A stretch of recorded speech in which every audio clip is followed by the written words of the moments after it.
कैसे हो हमारे प्यारे भाई। आज हम लोग लाइसोसोम के बारे में पढ़ने वाले हैं। लाइसोसोम क्या है?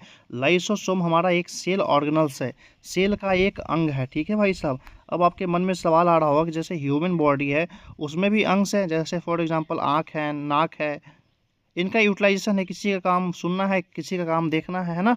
उसी तरीके से लाइसोसोम का भी कुछ काम होगा। तो चलिए हम लोग लाइसोसोम के वर्क प्रॉपर्टीज पे बात करते हैं। लाइसोसोम क्या करती है? पाचन का काम करती है। किस चीज़ का? सेल का। सेल का जो मान लो इसका ऑर्गेनल से काम करना बंद कर दे तो ये खुद को अपने इसके अंदर एंजाइम्स होते हैं, उस एंजाइम्स को बोलते हैं हम लोग हाइड्रोलेटिक्स एंजाइम्स। हाइड्रोलेटिक्स एंजाइम्स। ठीक है भाई। जिसको हिंदी में बोलते हैं क्या? पाचन एंजाइम्स। क्या बोलते हैं हम लोग? पाचन एंजाइम्स बोलते हैं। ये क्या करता है? अपने एंजाइम्स को छोड़ देता है, उससे क्या होता है? पूरा सेल खत्म हो जाता है भाई। इसलिए इसको क्या बोलते हैं? सुसाइड बैग बोलते हैं, क्योंकि अपना बॉडी पार्ट से खुद के ऑर्गन्स को मार रहा है, इसलिए इसको बोलते हैं सुसाइड बैग। जिसको हिंदी में बोलते हैं हम लोग आत्मघाती थैली। ठीक है भाई साहब। क्या बोलते हैं? आत्मघाती थैली बोलते हैं इसको।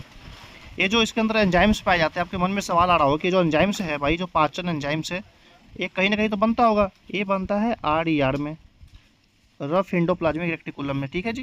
ये जो पूरा लाइसोसोम है ये बनता है गोल्जी बॉडी में। गोल्जी बॉडी या गोल्जी अपरेटस या गोल्जी का है। ठीक है। जिसका खोज किया कैमिलो गोल्जी ने। ये क्वेश्चन एग्जाम के दृष्टिकोण से सो इंपॉर्टेंट है भाई साहब। अभी हम लोग इसमें देखने वाले हैं गोल्जी का कहाँ पे है। गोल्जी वैक्यूल्स है ना, ये हमारा जो स्ट्रक्चर दिख रहा है ना, ये हमारा है गोल्जी अपरेटस। गोल्जी का है, गोल्जी वैक्यूल्स, कुछ भी बोल सकते हैं इसको, है ना। शॉर्ट में गोल्जी समझ लो बात को आप। ये हमारा जो रेड कलर का स्ट्रक्चर, ये है हमारा लाइसोसोम। ठीक है।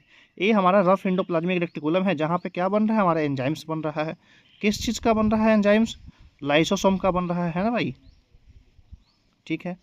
नेक्स्ट चलते हैं हम लोग। इस चीज़ को ध्यान रखिएगा, बहुत बेहतरीन क्वेश्चन है।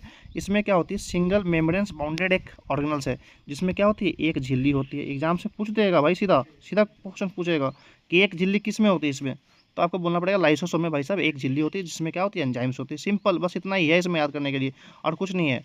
ठीक है मेरे भाई। और आपके मन में जो सवाल आ रहा होगा ना कि ठीक है इसमें तो एक एक झिल्ली हो गया, डबल झिल्ली किस में होता है? मैंने आपको पढ़ाया था कि जो माइटोकॉन्ड्रिया है इसमें क्या होती है? डबल झिल्ली होती है। क्या होती है भाई साहब? ये डबल झिल्ली होती है ना, जिसको बोलते हैं हम आउटर मेम्ब्रेन्स, इसको बोलते हैं हम लोग इनर मेम्ब्रेन्स। इस चीज़ को ध्यान रखिएगा बस। हम लोग कल नेक्स्ट टॉपिक पढ़ने वाले हैं। आप लोग कमेंट कर देना कि कौन सा सेल ऑर्गेनल्स पढ़ना है आपको। अगर न्यूक्लियस पढ़ना है तो कमेंट कर देना। अगर आपको ये सेंट्रोसोम पढ़ना है, माइक्रोट्यूब्यूल्स पढ़ना है, वैक्यूल्स पढ़ना है, फ्लैक्सीसोम पढ़ना है, जो भी टॉपिक पढ़ना हो आप उसका कमेंट कर देना। बट मैं कोशिश करूँगा कि प्लास्टिड पढ़ाया जाए आपको, क्योंकि प्लास्टिड बहुत ही इंपॉर्टेंट है एग्जाम्स के दृष्टिकोण से। ठीक है भाई, मिलते हैं अगले वीडियो के साथ। तब तक के लिए जय हिंद।